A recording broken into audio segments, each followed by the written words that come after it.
திண்டுக்கல் லியோனி அவர்கள் வந்து ஒரு ஆசிரியராக பணிபுரிந்தவர்.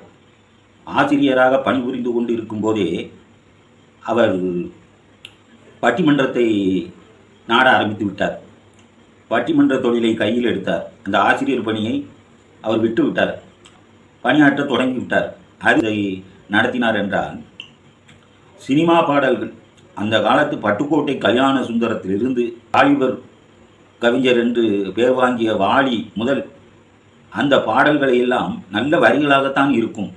அதை கேலி செய்தும் நக்கல் செய்தும் இப்படியே அவர் பட்டிமன்ற பிழைப்பு நடத்தி கொண்டிருந்தார். திமுக கட்சியில் இணைந்தார். திமுக கட்சியில் இணைந்து அப்படி ஊர் ஊராக சென்று மேடை போட்டு நகைச்சுவையாக பேசி கலைஞர் மு.க. ஸ்டாலின் அவர்கள் அனைவரையும் அவர் புகழ்ந்து பேசிக்கொண்டே ஒவ்வொரு மேடையாக சென்று கலாய்த்து பேசியும், எதிர்க்கட்சி தலைவர்களை கலாய்த்து பேசியும், கேலி செய்தும், சிரிக்கும் அளவுக்கு பேசியும் இப்படியே எல்லாம் அவர் விளக்குகிறார். பெரிய கொள்கைகள், எத்தனையோ கொள்கைகள் அவர் விளக்கிக்கிட்டு தான் இருக்கார். ஆனால் இப்பொழுது நான் அதை எதற்காக அவரை பற்றி நான் பேச வேண்டும் என்று எடுத்தேன் என்றால், இதை கடந்துதான் நான் சென்றிருப்பேன். ஆனால் அவர் ஒரு ஆசிரியர். அவர் ஒரு ஆசிரியராக இருந்தவர். இப்பொழுது இந்த தளபதி விஜய் அவர்கள் கல்வி விருது வழங்கினார். அதில் எத்தனையோ மாணவ மாணவிகள், அதிக மதிப்பெண்கள் பெற்ற மாணவ மாணவிகளுக்கு அவர் ஊக்கத்தொகை, பரிசு தொகை அனைத்தையும் கொடுத்தார், உபசரித்தார். இப்படி 3 ஆண்டு காலமாக செய்து வருகிறார்.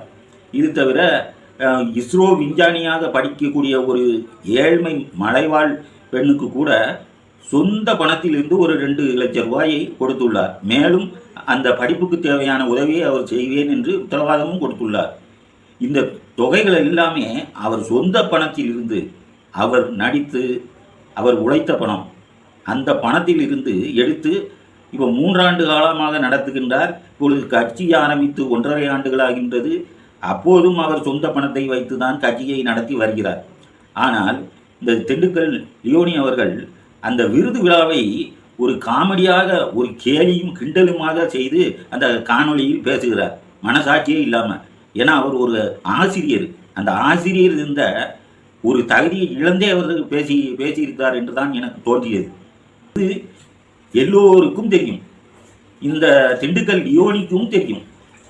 அனைவரும் என்ன சொல்கிறார்கள், அவருக்கு நன்றி பாராட்டி பேசிவிட்டு அந்த குழந்தைகள் செல்கிறது என்று சொல்கிறார். ஆனால் இவருடைய புத்தி எப்படி போகிறதுன்னா, அதை ஸ்கிரிப்ட் எழுதி கொடுத்து அந்த குழந்தைகளை வாசிக்க சொல்லி இவர் கேட்டு அப்படி